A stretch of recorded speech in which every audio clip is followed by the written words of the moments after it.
খাবলৈ পাইছোঁ।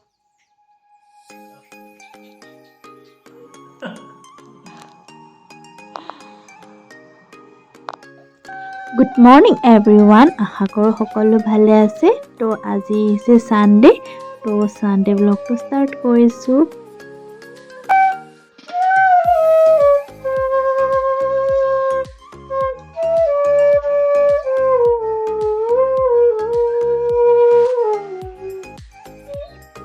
এতিয়া বাজিছে 12:30, আমি ৰাতিপুৱা চাহ খাইছোঁ। এতিয়া আমাৰ 12:30 আহিছোঁ আমি।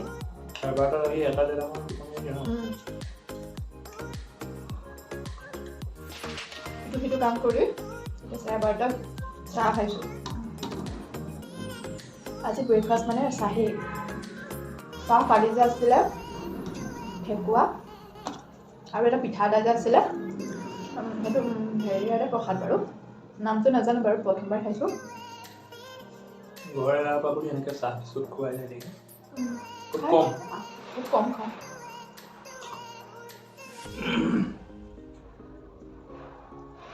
দুইটাই চৰ্দি।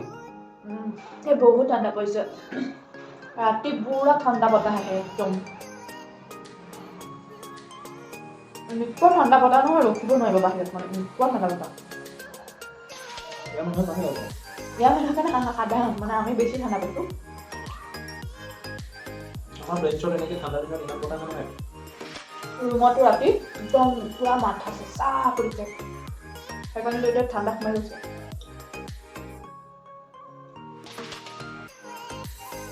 আচলতে নদীখন ওচৰত থকাৰ কাৰণে ঠাণ্ডা বতাহ আহে। আমাৰ ওচৰতে ডিক্ৰং নদীখন আছে। কাৰণ এবাৰ 31st এই নামেৰি কেম্পত থাকিবলৈ যাওঁতে ড'ৰমেণ্ট আমি মানে এজাক ল'ৰা, এটা ড'ৰমেণ্ট্ৰিক আমি চবেই বুক কৰি লৈ থাকিছিলোঁ। বাঁহৰ চেচেলা বেৰৰ মানে ৰুম আছিল আৰু এনেকৈ তিনতলীয়া এনেকৈ বেড আছিলে। মই তলৰ বেডখনত গৈছিলোঁ।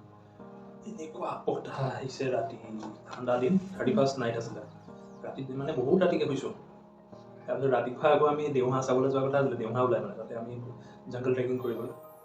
ৰাতিপুৱা এটাও সাৰ পোৱা নাই সোনকালে। আমি যোৱালে দেওহাঁহ ঘৰটো মালকে আছিল। দেওহাঁহটো মানে বহুত ৰেয়াৰলি দেখা পায়। ৰাতিপুৱা ব্ৰেকফাষ্টটো কৰি লগত এতিয়া খানা যোগাৰ কৰিবলৈ আহিছোঁ। হাজবেণ্ড গৈছে বজাৰ, কাৰণ তেখেতৰ ছানডে আকৌ সুদা ভাত নাখায়, তো সেইকাৰণে মাংস অকণ আনিবলৈ গৈছে। মই যোগাৰখিনি কৰি আছোঁ। ছানডে মাৰ্কেট, দেওবাৰে অসমৰ গোটেই বেপাৰীবোৰ ইয়ালৈকে আহে। ডাঙৰ মাৰ্কেট এটা আছে, ছানডে মাৰ্কেট। দেওবাৰে লগায়। এতিয়া গোটেই বেপাৰীৰ গাড়ী লাইন। এইফালে আজি মানে ৰাতি 9-10টা মানলৈকে ইয়াত ট্ৰাফিক পূৰা ভিৰ হৈ যায়। মানে ৰাস্তাটো তেনেই সৰু, তাতে দুপাৰে গোটেই বেপাৰীৰ গাড়ী ভৰ্তি, একেবাৰে জেগা নাথাকে। গতিকে ছানডে এই হেলিপেডৰ ৰাস্তাটোত মানে আপোনাৰ ডমিন'জৰ অপজিটেদি যোনটো সোমাই ইন্দিৰা একাডেমী স্কুলখন আছে, সেই ৰাস্তাটো দি বা ইফালে যিখন ব্ৰিজ আছে বুৰুম ব্ৰিজেদি এনেকৈ হেলিপেডৰ ৰাস্তাটো ওলাব পাৰি। এই ৰাস্তাটো ছানডে এভইড কৰাই ভাল, নহ'লে এনেকুৱা জামত ফচিব। মানে এইটো শ্বৰ্টকাট মাৰিবলৈ গৈ পিছত মানে সময়হে নোজোৰা হয়গৈ। এইটো হৈছে মাৰ্কেট। এইফালে মই এতিয়া বজাৰ কৰিবলৈ আহিছোঁ। চব্জি কেইটামান আৰু মাংস অলপ লৈ যাম বুলি আহিছোঁ। চাওঁচোন কেনেকৈ কি পাওঁ। বিলাহী এটা আৰু পিঁয়াজ 4টা আৰু আদা নহৰুখিনি মই ধুনীয়াকৈ কাটি পেলাই এতিয়া কেৰাহীত অকণমান ভাজি ল'ম, ছফ্ট হোৱালৈকে। কেৰাহী এটা গৰম হ'বলৈ দি তাত তেল দিলোঁ, আৰু এতিয়া কাটি লোৱা এই সামগ্ৰীখিনি মই তেলত দি দিম।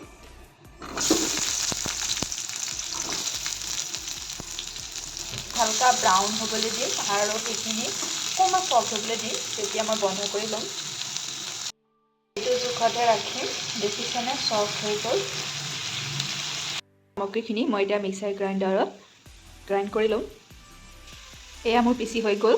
এতিয়া মই চিকেনখিনি বনাই ল'ম। হাজবেণ্ড এতিয়া ছানডে মাৰ্কেটত গৈছে বজাৰ কৰিবলৈ। মাংস নাই, মই এইটো মাংসৰ যোগাৰখিনি কৰি ল'লোঁ, কিন্তু এতিয়া ভাবিছোঁ আহি পেলাইতো ভোক লাগিব, সেইকাৰণে মই ভাবিছোঁ অকণমান ভাত আছে তাৰে অকণ ফ্ৰাইড ৰাইচ বনাই দিওঁ ছাৰপ্ৰাইজ। ৰাইচৰ কাৰণে মই আলু এটা আৰু ডাঙৰ চাইজৰ পিঁয়াজ এটা আৰু জলকীয়া দুটা কাটি পেলাই ভাজি লৈছোঁ। মই ফ্ৰাইড ৰাইচৰ কাৰণে আলুখিনি ভাজি আছোঁ, সেইখিনি সিজিছেই।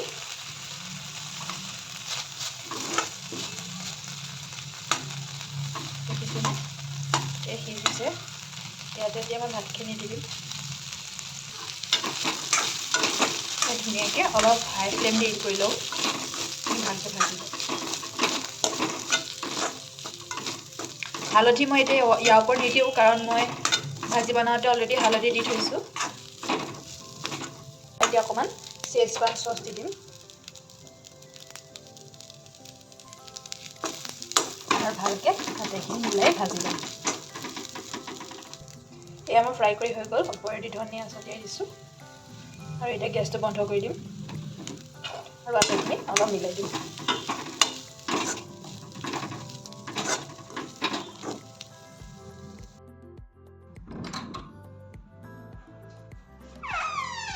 ছাৰপ্ৰাইজ! কেতিয়া বনালা? এতিয়া বনাইছোঁ। হয় নি? ইমান বনালা? হা, তোমাক ছাৰপ্ৰাইজ দিব লাগে, টপা বনাইছোঁ। এই দুবাৰ দেৰি কৰিলো আকৌ। দুবাৰ? দাম চাম ওকে। কলো ভিডিঅ'ত পাই মজা। বহুত দিনৰ মূৰত খাইছোঁ যে।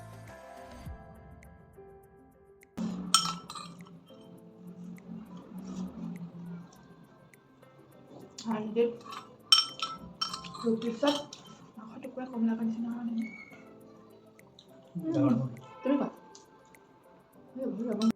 অকণমান তেল দি মাংসখিনি প্ৰথমতে ফ্ৰাই কৰি ল'ম। ইয়াত অকণমান নিমখো দিম।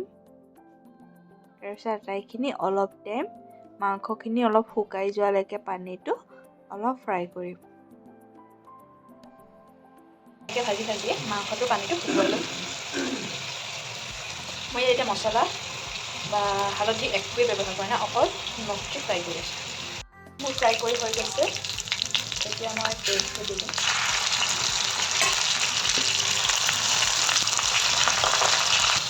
পেষ্টটো দি দিলোঁ, মই লৰাই লৰাই মই মছলাত দিছোঁ জিৰা গুড়ি, ধনিয়া গুড়ি, মিট মছলা আৰু এইটো লাল মিৰ্চ পাউডাৰ। বহুত অকণমান অকণমান দিছোঁ। এতিয়া মই এইখিনি আৰু দি দিম আৰু ভালকৈ লৰাই লৰাই ঢাকনা মাৰি থৈ দিম। ইয়াত জলকীয়া 3টা আৰু জালুক দিছোঁ 6-7টামান।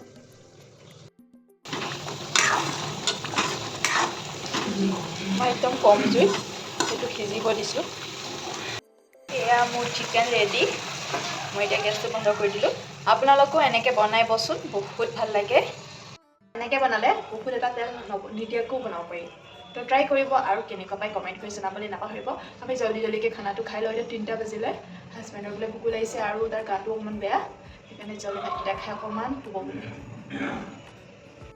3টা জল্দিকৈ খানা বনাই লগত আমি এতিয়া লাঞ্চটো কৰি লওঁ। এয়া বেমাৰ হৈছে। চৰ্দি। এয়া চিকেন গ্ৰেভি।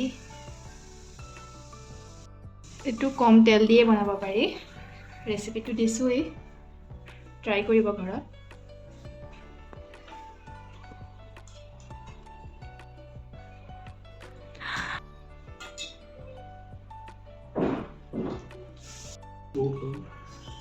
পুৰা লগত আনিছোঁ যে।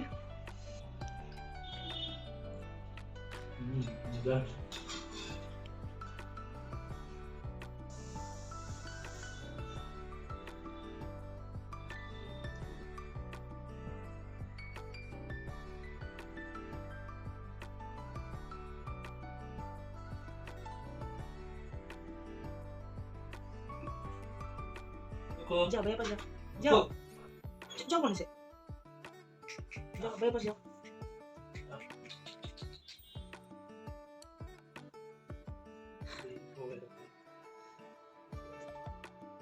बहुत दस्ते हैं भैया অফিচৰ পৰা বেমাৰ লৈ আহিছে। দিনটো একদম বেমাৰ।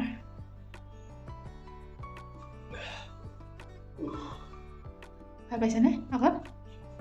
চাবা সেয়া আপোনালোকে চিনি পাইছেনে? মোক দেখা দেখি মেছেজেও ভাগ লৈ আছে।